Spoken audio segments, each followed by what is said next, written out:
Pro-life talk. Real world answers. This is Life Report. Welcome to Life Report. I am Josh Brom. I'm here again with Trent Horn, the Respect Life Coordinator at the Diocese of Phoenix. Today we're talking about philosophy. Sometimes we can have conversations about abortion with pro-choice people that are pretty simple, all things considered. But then sometimes you end up in these lengthy conversations that get very philosophical, and you start having to talk about things like, why are humans valuable in the first place? Why is killing wrong? Things like that. And so we want pro-life and pro-choice people both to be thinking better, thinking more clearly about philosophy. And so that's what we're gonna talk about today. So let's start this way. What is philosophy, Trent? Philosophy is the search for answering the fundamental questions in life. So it's the questions that everybody asks no matter what culture they live in. So why am I here? What is reality? How do I know what I know? How should I live? What's right and wrong? So philosophy seeks to answer those questions, and it does so using a rational framework, using principles of reason to come to an answer. Those principles don't always have to be natural, though. It's not like science where you have to keep God out, because there are many Christian and theistic philosophers. But the idea is it's using principles of reason to come to an answer about the world. The word comes from Greek words philo, which means love, and sophos, which means wisdom. So a philosopher is just a lover of wisdom. Why do pro-lifers need philosophy? Pro-lifers need philosophy because pro-lifers are trying to answer fundamental questions about existence. In this pursuit of thinking that abortion is wrong, we're trying to answer questions of, well, what is a human being, or what is a human person? What is right or wrong? How do we treat human beings? Is abortion wrong, or is it always wrong? So pro-lifers don't understand that we are trying to answer these fundamental questions like other people are. And as we touch on these in these different issues, we have to make sure our answers are very clear, very precise, and backed up with good arguments. Otherwise, they just won't be taken seriously. What are some issues that come up, some philosophical issues that come up when we're talking about abortion? I named a couple of them. Right. When we talk about abortion, you can answer the question. Many pro-lifers start with, well, what is a human being? What are humans? And if abortion kills humans, that's wrong. That's the end of it. But it can get more complicated than that. For example, we might ask the question, would it be wrong to kill persons that weren't human? What is a person? I give this example a lot to pro-lifers. They say, well, if the unborn's a human being, that's all that matters. I say, well, maybe that's not all that matters. For example, I'll ask you, Josh, is it wrong for Lex Luthor to kill Superman? I think so. You think so? Why do you think it's wrong? It's hard because I've never read comic books, but it seems like Superman is a person, even though he's from some other planet, right? Right. He looks human, but he is not a biological human being. He's Kryptonian. He has different DNA. So the idea is that if we think that it's wrong to kill Superman or, E.T. or some other non-human person, then we have to ask, well, what is a person? And some philosophers jump on that and say, see, a person has nothing to do with DNA. It's about having certain mental functions. Now, some of your listeners might be skeptical and say, well, I did this in a class once, and one of the older gentlemen said, Superman's just a comic book character. He's not real. I say, well, but that's not the point. Right. What if he was? What if he was? Or as Christians, we believe that there are persons who are not human, like angels or the Holy Spirit. So we do believe there can be persons who aren't human. Right. And then it comes to asking the question, well, what is a person? And then asking why is killing wrong? Or is it okay to kill if you're merely foreseeing it, not intending it? So those are the questions that come up that we have to answer. So let's talk about them. Let's just go through some of these one by one, and I want to hear what you think about some of these questions. Because now you've raised at least 3 or 4 huge questions that are right now just in people's minds. Let's not leave them hanging. Sure. Okay. Go ahead. What is a person? A person, I like the definition that the philosopher Boethius used. I believe he lived in the 6th century. But Boethius said that a person was an individual substance that had a rational nature. So a substance is something that maintains its identity through change, not like an object. If you take 90% of a car and put in new parts, it's not the same car anymore. Right. You wouldn't like it if I did that to your car. Right. especially if I replaced it with inferior parts. Yeah, I was going to say my car would probably be an improvement. Probably. But think about all of us, that we have 90% new parts from when we were infants. Right. All of our body parts are different, but we would say that if you look at a picture of us as an infant, I would say, oh, that's me. It's the same person. Right. So a substance maintains identity through change, and a rational substance still maintains the value and identity of a rational being. So an infant is a rational animal, even though an infant can't function rationally. It has a natural capacity for that. So a person is just an individual with a rational nature. So I think you and I are persons. Spock or other aliens would be persons. God is a person. He has a supremely perfect rational nature. So he's a person in one sense. He has this nature to have a will and thoughts and things like that. So I think that's a good definition of a person that includes all humans, non-human persons, as well as fetuses and embryos, because they have this personal nature. Okay, follow up. If Spock could be a person and we know humans are persons, then some people would say that higher order mammals like chimpanzees, shouldn't they be counted as persons too? That is more of an empirical question. I'm not going to be just first off opposed to the idea that great apes or chimpanzees are persons, but I haven't seen conclusive evidence that chimpanzees and great apes exhibit rational reflection, self-consciousness over time, or, very important for me, the capacity for moral reasoning. That I think that these animals do exhibit some altruistic traits, but for me the jury's out whether you could consider them persons and hold them to the same moral code that we hold each other. Because I think that even still among chimps and great apes, I mean, if you see a great ape forcibly copulate with another great ape, well, we call that nature. Right. If you see a human forcibly copulate with another human, we call that rape. Right. So I think that because we don't hold animals to these same moral standards, that is evidence that counts against them being persons, that they don't have this intrinsic capacity to develop a moral awareness like you and I do. Right. So you've named a couple of things that you think is important when trying to determine personhood, like moral reasoning, but it seems like when we do the pro-life work that we do, when we're teaching at Justice for All trainings, aren't we usually wanting to say that your value does not come from something that you can do functionally, but you're intrinsically valuable? How are you making sense of those two things? Right. Well, we, when Justice for All teaches, or you do, or I do, we just try to show that all humans have equal value, and we capitalize on an intuition most people have. Right. You ask people, do you believe in human rights and do you believe in equal rights? Almost everyone believes that. But as J.P. Moreland, who's a philosopher, points out, there's nothing really equal about us except one thing, and that would be having a human nature. Right. So we believe as pro-lifers, if we can show that the unborn have a human nature, and if people believe that is what makes you valuable, then our case will be made. So some would say that if it's important to have like the ability to do moral reasoning, then it seems like fetuses don't count because they can't do moral reasoning until at some point later after birth. Oh, sure. That's a common view, that a person is someone who has an immediate capacity for rational thought, self-consciousness, moral reasoning. And that, yeah, you're right. Fetuses do not have that capacity, but neither do infants. So philosophers, especially pro-choice philosophers, usually go two separate routes on this issue. And the minority of philosophers will embrace the view that there's nothing morally wrong with infanticide.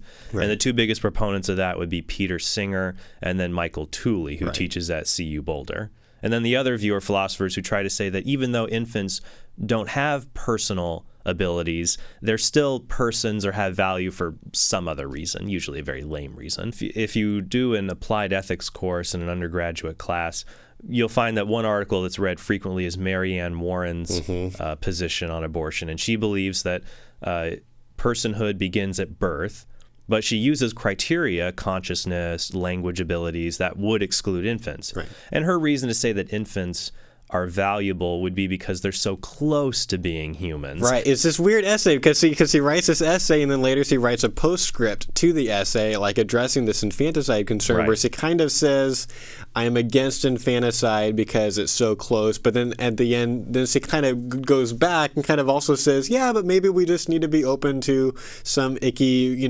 possibilities coming from our ideas. So it's this really weird postscript to me. Help me understand, how would you respond to someone like Mary Ann Warren, it seems like she's almost trying to say two things at once? Well, I would just say that it's a case of what philosophers call special pleading. Right. Special pleading is saying, well, my case is different for this irrelevant reason. Right. And saying that, oh, well, the late-term fetus is so close to being a person, let's just give them rights.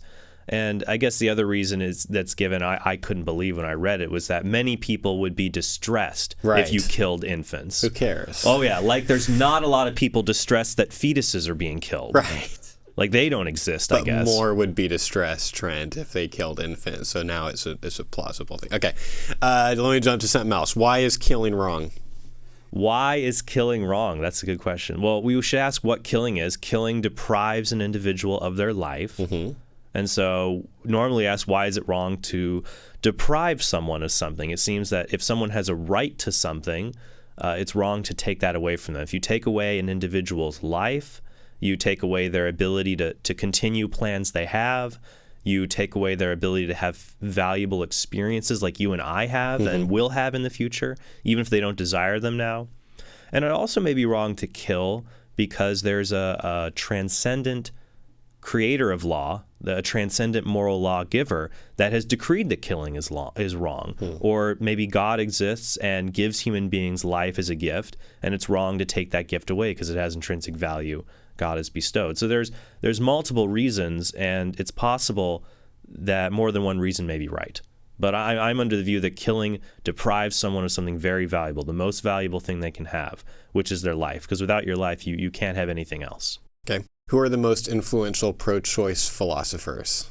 What I would say the influential ones are Judith Jarvis Thomson for her defense of abortion. Yep. Hands down has been one of the most reprinted essays. Yep. On the scene today, probably Peter Singer and Tooley, because their views are consistent and hard to refute, and Tooley's view, plus because Tooley's view is very radical, that infanticide is acceptable. He teaches at a major university. And I think Jeff McMahon is another philosopher who embraces this view. They get reprinted in anthologies all the time because you have a respectable person defending infanticide, it's going to get print. It's worth read. Right. So they would be others. The most able philosophical defender of abortion, I would say, is David Boonen, who is the author of A Defense of Abortion. And I have Boonen's book here with me. It's about 350 pages, and it is a well-done treatment of the issue, hands down. I found it very difficult to refute, and he raises very good points that destroy other bad pro-life arguments. So I've met him in person, and I find him to be very charitable. He's a good analytic philosopher. Yeah. And I enjoy a lot of his works because they're very clear. He wrote a book actually called The Problem of Punishment, where he argued that punishment by the state was immoral and should be abandoned, and victim restitution should be done instead. So no more jails, well, maybe under restitution, but he said punishment should go away. And I had him sign the book, and he wrote in it, "Dear Trent, thanks for buying the book. Hope it's not as crazy as it sounds after you finish reading it." Nice. So I consider Boonen one of the premier philosophers, along with others I would say that come to mind are Bonnie Steinbach, who wrote Life Before Birth, or Ronald Dworkin, who wrote Life's Dominion. So they come about, but I consider Boonen probably the best, and then there's others. One last one would be Dean Stretton, who's a Australian philosopher, I believe, and he's written a lot to critique the idea that human beings are essentially persons, and he's very intelligent himself as well. Let me jump back to something that you just said that I'm guessing, like, well, there's all these things that there could be follow-up questions to the answer you just gave. I think that probably the flag that went down on the field for most people in their mind while they were listening, you referenced bad pro-life arguments that Boonen defeats. And for, old listeners of Life Report, probably no one talks more about faulty pro-life arguments than us. But for our new listeners, what would be some of the faulty pro-life arguments that Boonen addresses in his book? Well, Boonen would address one argument, the slippery slope argument. It's that, well, we can't determine when the fetus is a person, and if you pick any point, it's going to be arbitrary, and it'll create a slippery slope that moves forward. And Boonen would say that it's possible that the correct answer could be arrived at in an arbitrary way. For example, it's like if someone loses their wallet while they're walking, and you go and look for it under a lamppost, and you don't find it, and they say, well, why don't you look anywhere else? You'd say, well, that would just be completely arbitrary for me to look. And, I could try one place and it's going to be wrong. And eventually I'm going to walk across the whole world and not find it. But no, it's possible in a non-arbitrary location. You find your wallet. And it's similar that there's another location along human development that we could justify. And Boonen gives reasons to justify when a human may become a person after conception, and that the slippery slope argument doesn't work because it plays on our fears, like, oh, we don't know where to draw the line, so you'll end up killing everyone. Right. It's like, well, no, maybe we do, and he gives arguments for his position, and we as pro-lifers need to give arguments for ours. Right. And the same thing would be saying that just because you have human DNA or you're a human organism means you're a person, because we have to defend that more using the substance view, for example, that I talked about. Let's and talk again about what the substance view of persons is. The substance view holds that persons are the kind of thing that maintain their identity and value through change. So like I said, if you change all the parts in a car, it's a new car. But if you change the parts in a human as we grow and change, it's still you. You know, you say, I was born, or I was conceived.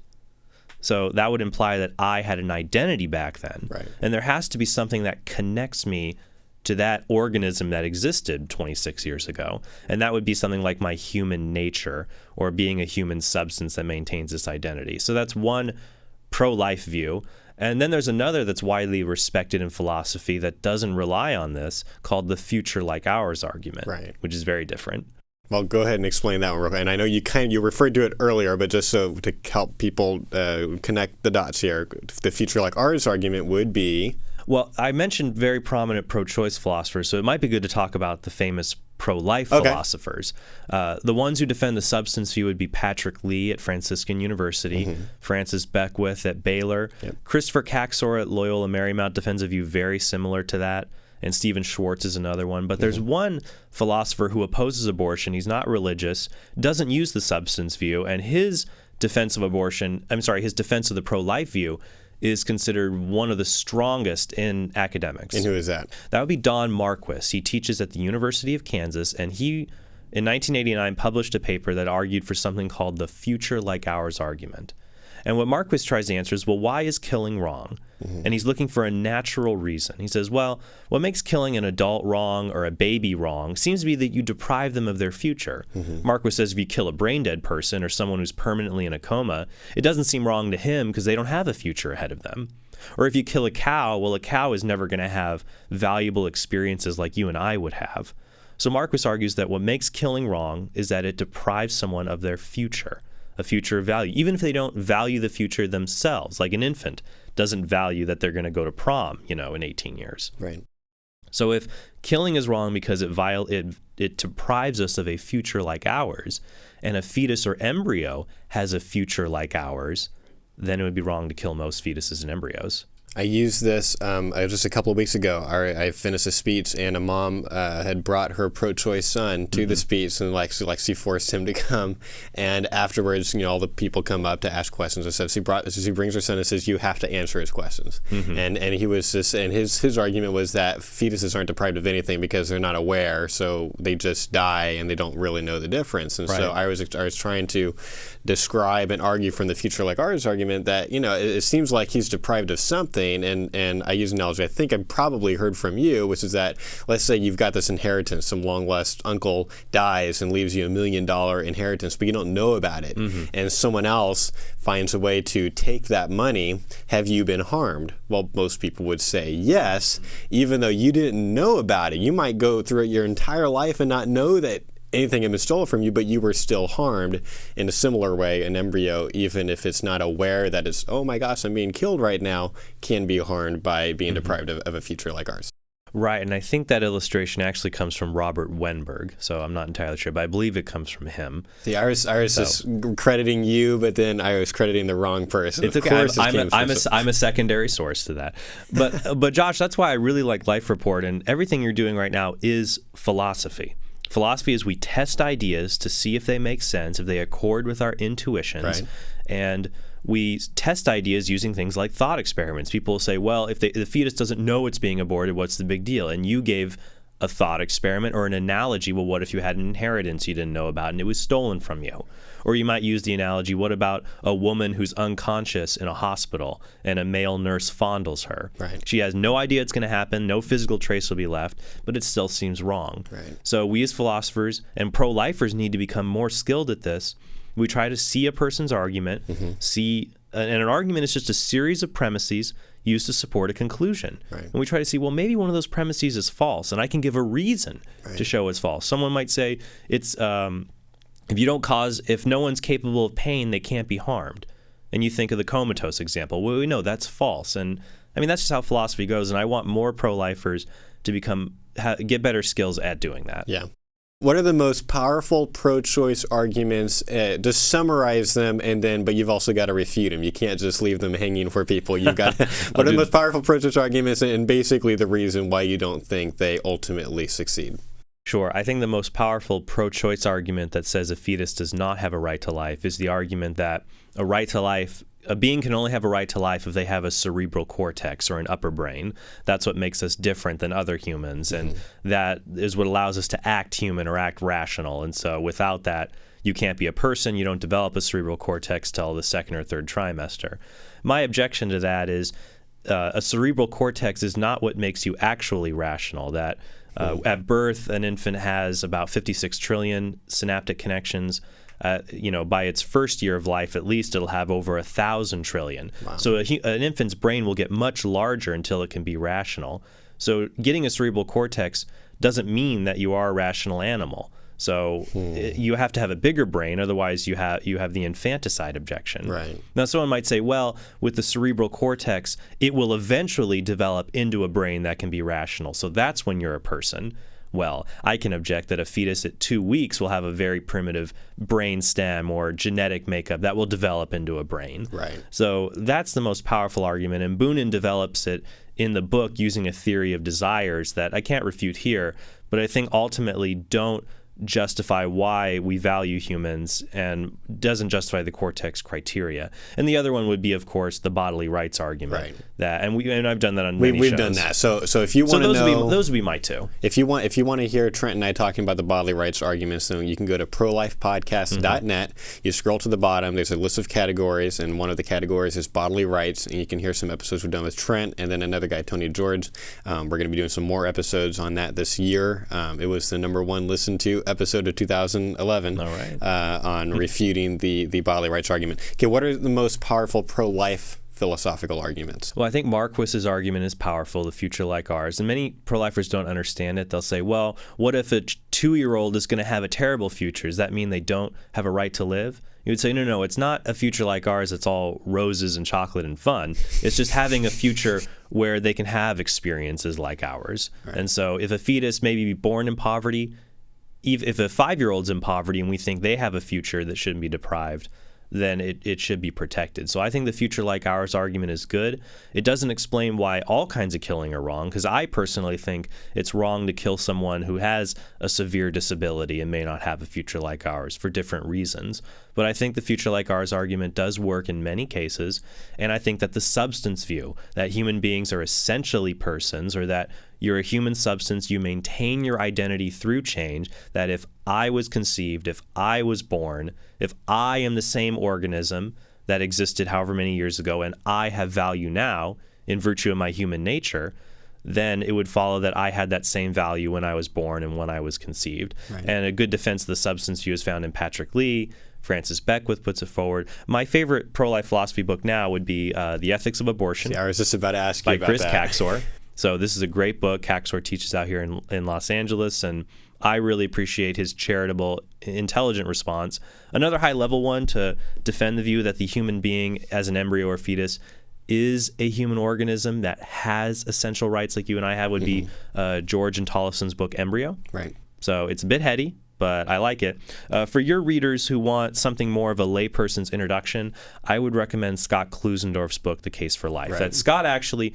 he deals with difficult topics, but he doesn't talk down to his readers, and he explains them well. He explains the substance view, and he explains, what it means that you develop in the womb like a photograph. You're not constructed like a car, and so you're the same being throughout your development. So your readers who want to delve more into philosophy, I would recommend they start with Scott's book, The Case for Life, and then move on to maybe Kaczor's book, The Ethics of Abortion, or Patrick Lee or Francis Beckwith. I actually have another book here, one of my favorites. It's out of print, unfortunately. Oh. But if you can find a copy cheap online, it is well worth it. It's called The Abortion Controversy by Beckwith and Poyman. I haven't even heard of that one. This is an anthology, has about 20 essays in it. So Francis Beckwith is one editor, Louis Poyman is another. Beckwith's pro-life, Poyman is pro-choice. And they've assembled different arguments. You have Michael Tooley is in here, Don Marquis, David Noonan is in here, Stephen Schwartz. All of these great authors are in here. And you get a good feel of a lot of different arguments just by reading through this book. So including arguments I couldn't touch on, like the moderate position for pro-choicers. You just leave these things hanging. That's just so hard. Then you get to have me come back to explain it more. Fair enough. Yeah. Okay, get practical with me for a second. Okay, we've been talking a little bit ivory tower for the last 25 minutes. For a lot of people, this might just seem like, what's the, okay, you guys go be philosophical and you talk with the philosophical people, but it doesn't seem necessary to get so philosophical to just try to explain to people that it's wrong to kill human beings that are in the womb. And so how is all the reading that you have done, the training you've had in philosophy, how has this helped you on a practical level? It has taught me to do what philosophers are great at doing, and that's asking why. What makes philosophers special is they always question things. They use the Socratic method based on Socrates. So I would encourage your listeners to follow what Greg Kokel does, what we teach at JFA. Ask good questions. What do you think? Why do you think that? And what a philosopher asks is, why do you think that's true? So as a philosopher, you learn to ask people, say, well, it's not a person, fetus is not a person until it's born, until it can survive on its own. I would ask, well, why does surviving on your own make you a person? For example, a squirrel can live outside of the womb and survive on its own. Is it a person? Oh, well, it's not human. Okay, well, why does being human make you valuable? Is a fetus human? So as a philosopher, for those who are listening, philosophy is an ivory tower. Everyone does philosophy because everyone tries to figure out what's true using principles of rational reason. So I would encourage your listeners to ask questions. What do you think? Why do you think that? Why do you think that's true, especially? And challenging those positions and listening and finding common ground. And this reading is important because I think pro-lifers need to not only be ready to ask good questions, but we need to be willing to answer them too. We have to be ready to defend our views too. And there's a lot of really smart guys, smart authors that are on this table right now that have asked really good questions that pro-lifers need to be willing to answer. And so just for that reason alone, we should be reading them and we should be ready to talk about this on a higher level. And what's great is there are pro-life philosophers who have answered those good questions that we on a lay level can learn and give to others. Trent Horn is the Respect Life Coordinator at the Diocese of Phoenix. You can learn more about him at diocesephoenix.org. That's our show. Have a great week. You've been watching Life Report, pro-life talk, real-world answers. Life Report is produced by Right to Life of Central California. Visit their website at fresnoprolife.org.